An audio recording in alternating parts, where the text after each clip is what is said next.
Selamat petang, salam sejahtera. Bongkar, jangan tak bongkar, bongkar sampai semua orang menangis. Petang hari ini aku nak beritahu kamu apa yang terjadi seterusnya di Mahkamah Persekutuan hari ini selepas Najib sebenarnya kalah 2 kali di Mahkamah Persekutuan. Kalah kali pertama Najib ialah apabila hakim dengan sebulat suara menolak permohonan rayuan Najib untuk memasukkan bukti baharu yang kononnya mengaitkan Hakim Mahkamah Tinggi iaitu Muhammad Nazlan Muhammad Ghazali dalam perbicaraan kes SRC Internasional RM42 juta dana SRC tersebut, dan yang telah menjatuhkan hukuman penjara 12 tahun dan denda RM210 juta kepada Najib. Menurut rayuan tersebut, Najib mengaitkan Hakim Nazlan mempunyai kepentingan di dalam kes tersebut kerana Nazlan pernah ada kaitan dengan Maybank. Walau bagaimanapun, 5 hakim secara sebulat suara menolak permohonan Najib itu kerana menurut mereka alasan yang dikemukakan oleh Najib atau bukti itu adalah tidak relevan dan tiada kaitan dengan kes. Kesian Najib kan? Itu kali pertama. Kali kedua Najib kecewa kalah di Mahkamah Persekutuan hari ini adalah apabila rayuan pasukan pembelaan Najib untuk memohon penangguhan selama 3 atau 4 bulan kerana menurut mereka perlu masa untuk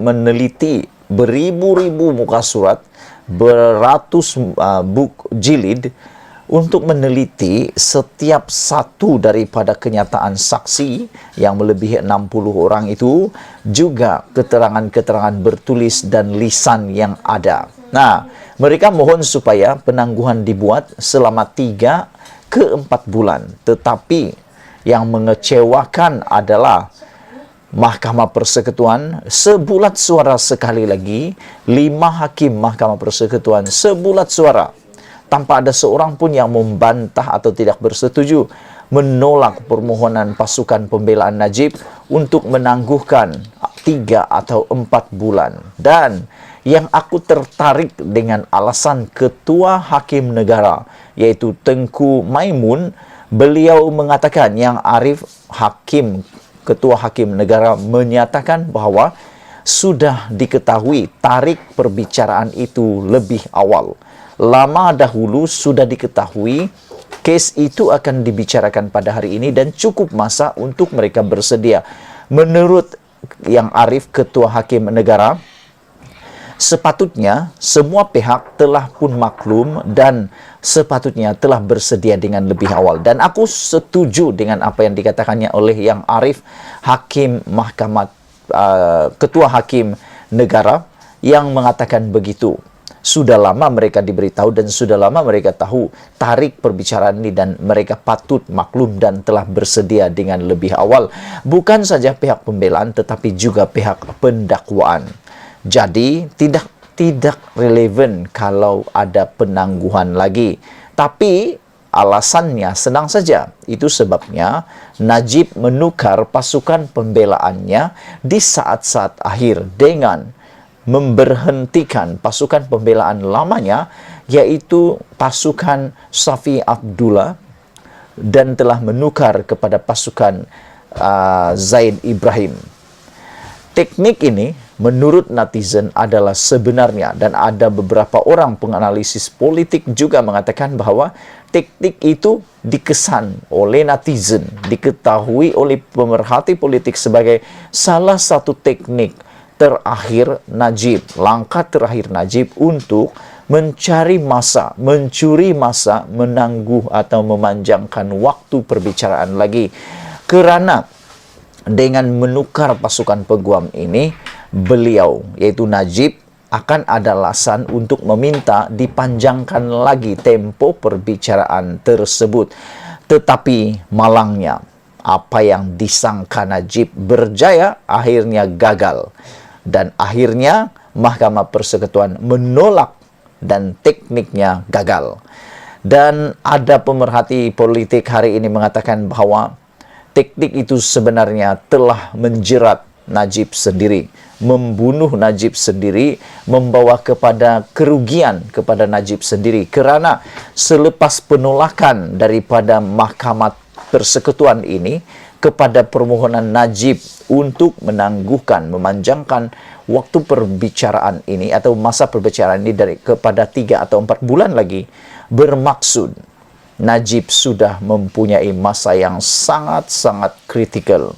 Dalam masa tempoh kurang daripada 8 hari, tinggal 7 hari lagi, pasukan pembelaan Najib perlu mencari dan mengorek sehingga boleh mencari kemenangan. Walaupun Najib mengatakan, pasukan pembelaan Najib mengatakan ada 94 alasan mengapa Mahkamah Tinggi dan Mahkamah Rayuan harus melepaskannya dan ada kekilafan berlaku, tetapi aku fikir masa itu sangat-sangat mencemburui pasukan pembelaan Najib. Kerana pasukan pembelaan Najib juga mengatakan bahawa semuanya sudah bersedia, cuma satu masalah besar mereka, yaitu masa. Mereka boleh mencari fakta, boleh mencari kemenangan dengan syarat mereka mempunyai masa untuk meneliti banyak dokumen yang ada.